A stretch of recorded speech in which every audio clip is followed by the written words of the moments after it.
इस लेक्चर में हम स्टार्ट करेंगे एटॉमिक स्ट्रक्चर के discovery of electron, proton and neutron के बाद के टॉपिक्स। नाउ साइंटिस्ट ने इलेक्ट्रॉन प्रोटॉन को तो डिस्कवर कर लिया। Neutron was discovered after the discovery of many other things. तो न्यूट्रॉन की डिस्कशन को हम फ़िलहाल साइड पे कर देते हैं क्योंकि ये एटॉमिक मॉडल्स आने के काफ़ी अरसे बाद ये डिस्कवरी हुई।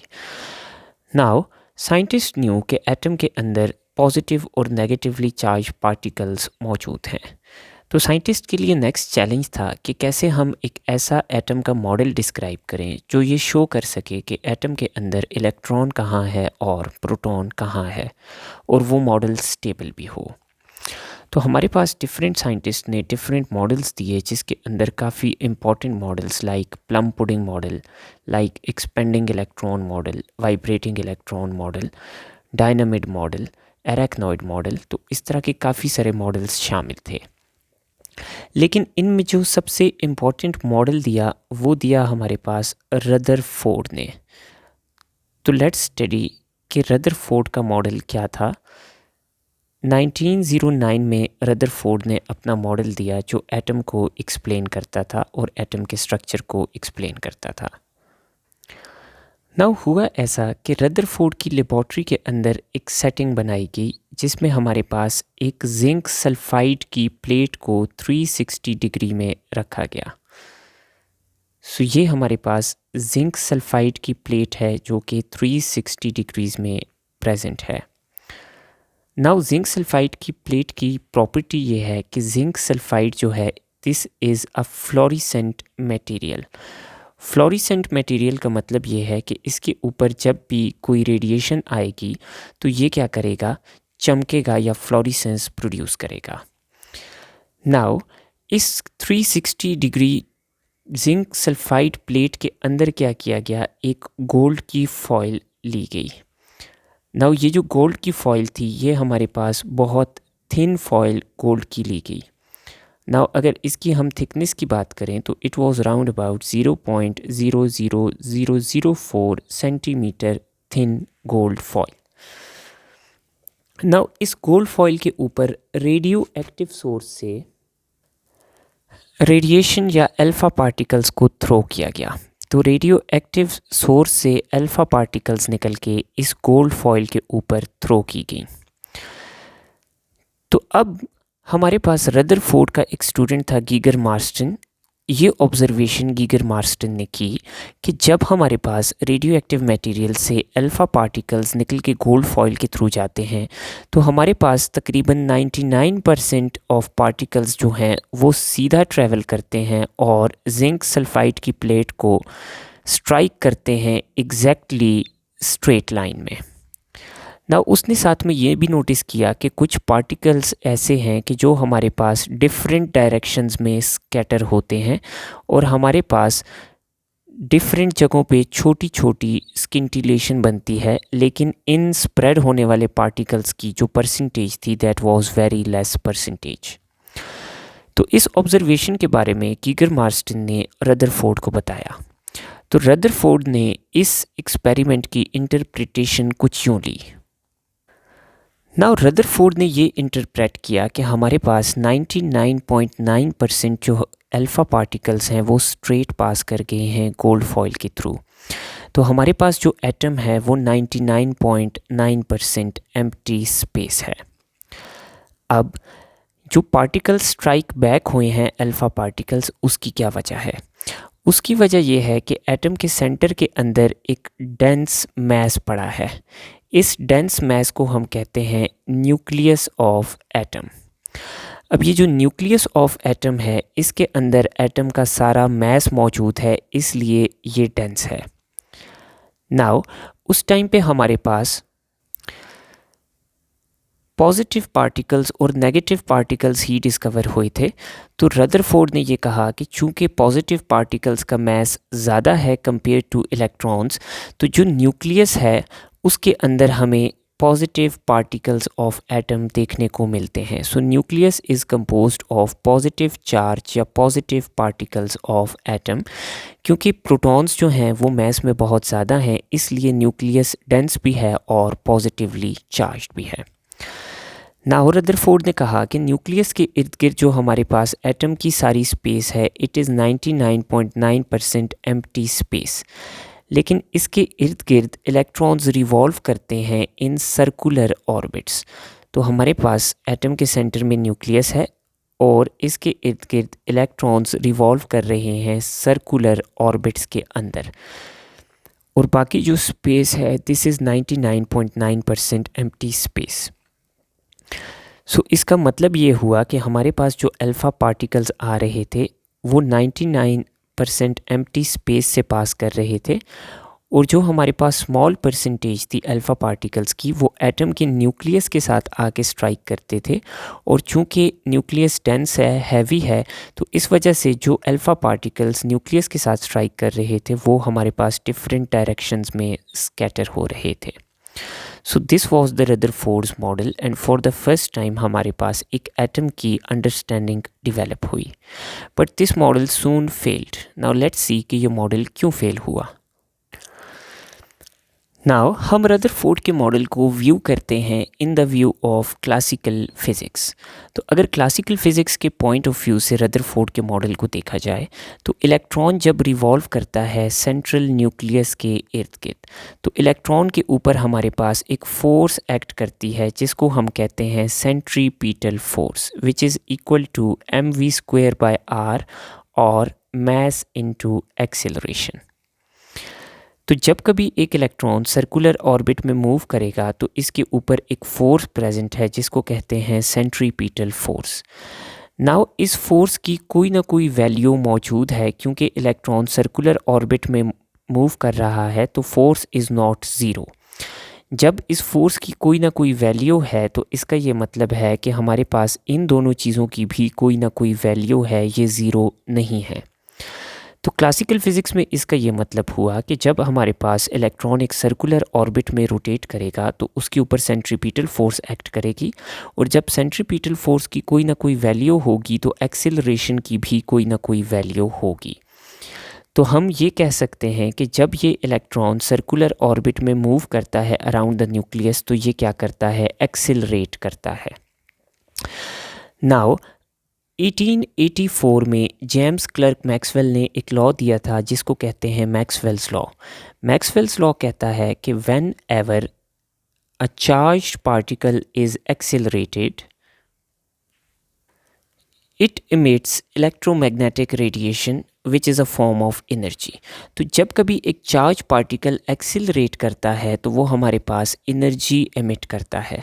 तो अगर इसी लॉ को उठा के एटम के मॉडल पे लगाया जाए तो रदरफोर्ड के मॉडल में जो इलेक्ट्रॉन सर्कुलर ऑर्बिट में रोटेट करता है तो इसके ऊपर सेंट्रीपीटल फोर्स एक्ट करती है, जिसकी वजह से इसके अंदर एक्सिलरेशन प्रोड्यूस होती है, और जब कभी इसको एक्सिलरेट किया जाए तो ये एनर्जी एमिट करेगा। तो क्लासिकल फिज़िक्स के व्यू में जब ये इलेक्ट्रॉन सर्कुलर ऑर्बिट में रोटेट करेगा तो साथ साथ ये क्या करेगा, एनर्जी एमिट करेगा। जब एक इलेक्ट्रॉन अपनी एनर्जी एमिट करता जाएगा तो इसकी एनर्जी कम होती जाएगी। जब इसकी एनर्जी कम होती जाएगी तो एनर्जी कम होने की वजह से ये न्यूक्लियस के करीब आता जाएगा, और एक टाइम पे एनर्जी जब इसकी ख़त्म होगी तो इलेक्ट्रॉन न्यूक्लियस के अंदर फॉल कर जाएगा। जब इलेक्ट्रॉन न्यूक्लियस के अंदर फॉल करेगा तो रदरफोर्ड का जो मॉडल है वो कोलैप्स हो जाएगा। देयरफॉर रदरफोर्ड के मॉडल में एटम की स्टेबिलिटी मौजूद नहीं थी, इसलिए ये मॉडल फेल हो गया। लेकिन इस मॉडल के थ्रू हमें फॉर द फर्स्ट टाइम एक पिक्चराइजेशन मिली about electron and positive charge and the structure of atom.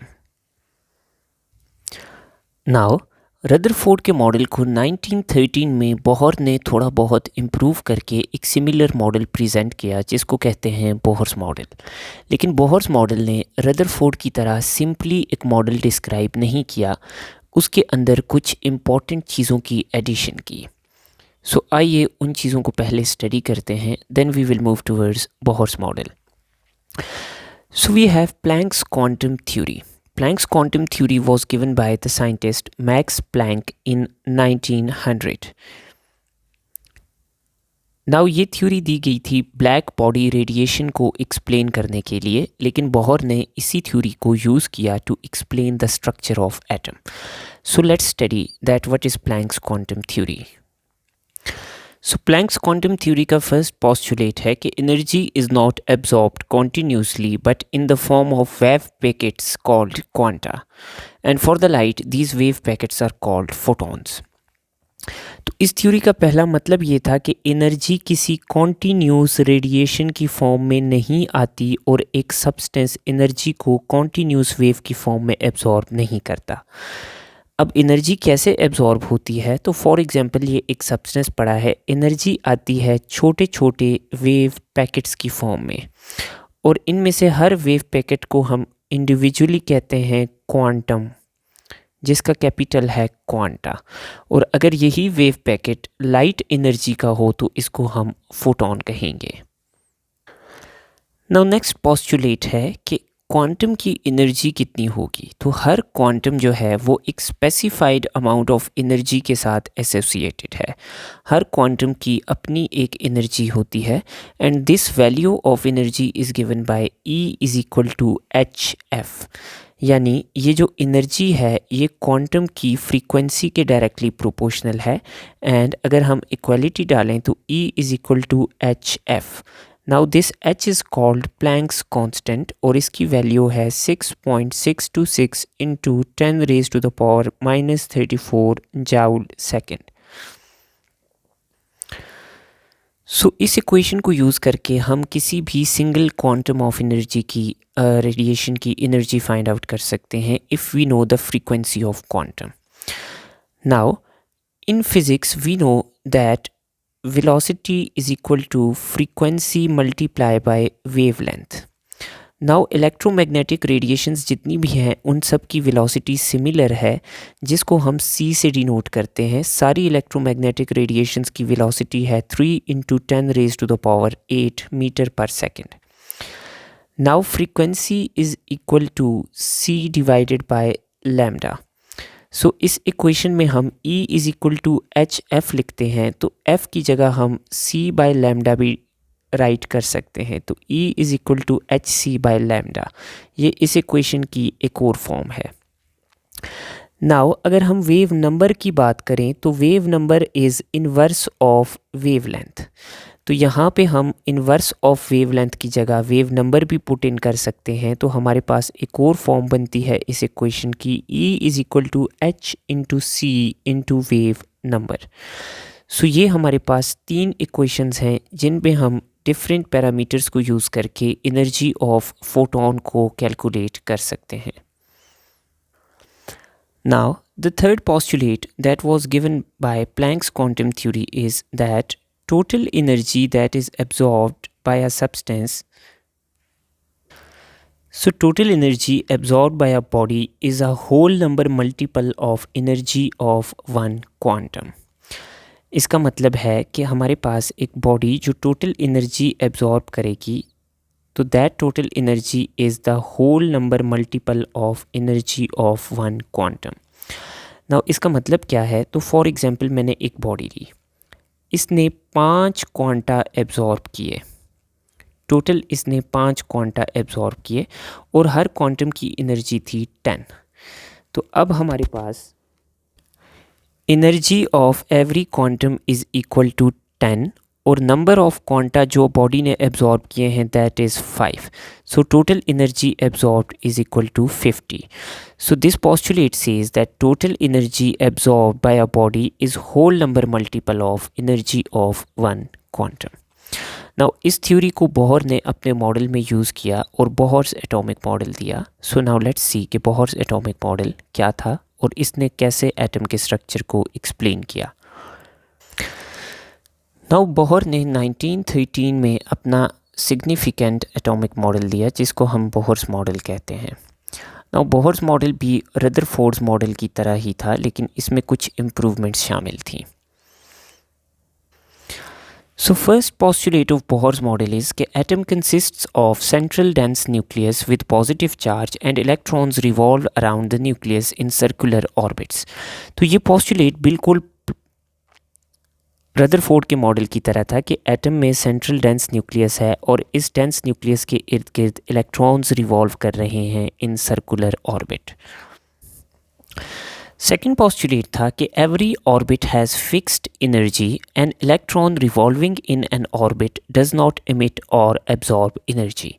तो जब एक इलेक्ट्रॉन एक ऑर्बिट में रिवॉल्व कर रहा होता है तो ये एनर्जी को एब्जॉर्ब या एमिट नहीं करता, और जो इस ऑर्बिट की एक फिक्स्ड एनर्जी है उसी एनर्जी को लेके इलेक्ट्रॉन इस ऑर्बिट में रिवॉल्व करता रहता है। ना बोहर ने ये पॉस्टुलेट तो दे दिया, लेकिन बोहर को एक्सप्लेनेशन भी देनी थी कि ऐसा क्यों होता है कि एक ऑर्बिट की एनर्जी फिक्स्ड होती है। तो इसकी एक्सप्लेनेशन इसने फोर्थ पॉस्टुलेट में दी, जिसको हम डिटेल में देखते हैं। Now energy is changed only when an electron changes its orbit. तो जब एक इलेक्ट्रॉन अपना ऑर्बिट चेंज करेगा तो सिर्फ उसी सूरत में एनर्जी चेंज आएगी। फॉर एग्ज़ाम्पल, एक इलेक्ट्रॉन है मेरे पास, इस मिडल वाले ऑर्बिट में है। जब एक इलेक्ट्रॉन किसी भी नीचे वाले ऑर्बिट से हायर ऑर्बिट में जाता है तो एनर्जी एब्जॉर्ब होती है।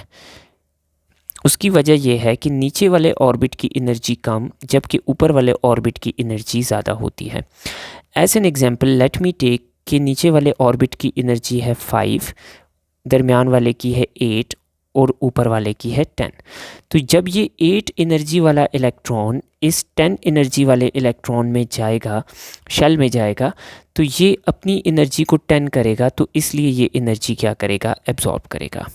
और जब कभी एक इलेक्ट्रॉन ऊपर वाले ऑर्बिट से नीचे वाले ऑर्बिट में मूव करता है तो ये एनर्जी को क्या करता है, रिलीज़ करता है, क्योंकि किसी भी नीचे वाले ऑर्बिट की एनर्जी ऊपर वाले ऑर्बिट से कम होती है। फॉर एग्जांपल इस ऑर्बिट की एनर्जी है 8 और इस ऑर्बिट की एनर्जी है 5। तो जब एक इलेक्ट्रॉन 8 एनर्जी वाले ऑर्बिट से 5 एनर्जी वाले ऑर्बिट में जाएगा तो इसके पास जो एक्स्ट्रा एनर्जी है उसको ये क्या करेगा, रिलीज़ करेगा।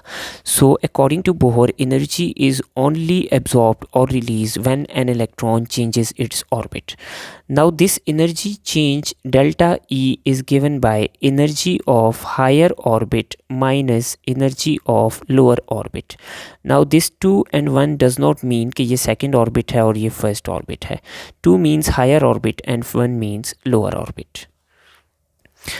The fourth and very important postulate of Bohr's model is that angular momentum of every orbit is fixed and given by mvr, which is angular momentum. It is equal to nh by 2 pi. Now n is the number of shell.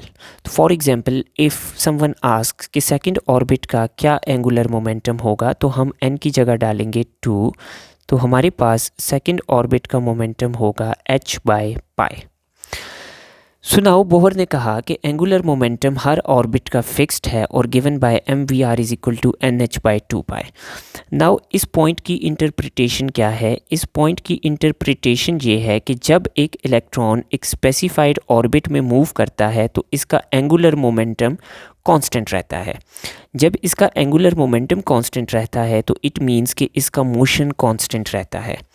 Now अगर एक electron का एक shell में angular momentum constant है तो इसका मतलब है इसका मास भी कांस्टेंट है, वेलोसिटी भी कांस्टेंट है और रेडियस भी कांस्टेंट है। नाउ जब इसकी वेलोसिटी कांस्टेंट है तो इसका मतलब है कि वेलोसिटी कांस्टेंट होगी और एक्सीलरेशन ज़ीरो के बराबर होगी, क्योंकि acceleration is equal to final velocity minus initial velocity divided by time. तो अगर वेलोसिटी कांस्टेंट है तो फाइनल और इनिशियल वेलोसिटी सेम होगी, तो एक्सीलरेशन विल बी ज़ीरो। तो इस पोस्टुलेट ऑफ बोहर का मतलब ये है कि जब एक इलेक्ट्रॉन एक ऑर्बिट में फिक्स्ड एंगुलर मोमेंटम के साथ मूव करता है तो उसकी वेलोसिटी चेंज नहीं होती और उसमें एक्सेलरेशन प्रोड्यूस नहीं होती। तो जब उसमें एक्सेलरेशन प्रोड्यूस नहीं होगी तो हमारे पास इलेक्ट्रॉन एक शेल में मूव करने के दौरान एक्सीलरेट नहीं करेगा और इसका मतलब है कि उसके अंदर से एनर्जी रिलीज़ नहीं होगी अकॉर्डिंग टू मैक्सवेल्स लॉ। तो यूँ बोहर का मॉडल जो था वो रदरफोर्ड के मॉडल में मुकाबले में स्टेबल था। नाउ बोहर का मॉडल यहीं पे ख़त्म नहीं हो जाता, इसके ऊपर काफ़ी मैथमेटिकल वर्क किया गया जिसके नतीजे में हमें काफ़ी सारी अंडरस्टैंडिंग मिली एटम के बारे में। तो उस सारे वर्क को हम डिस्कस करेंगे in the next lecture. Thank you.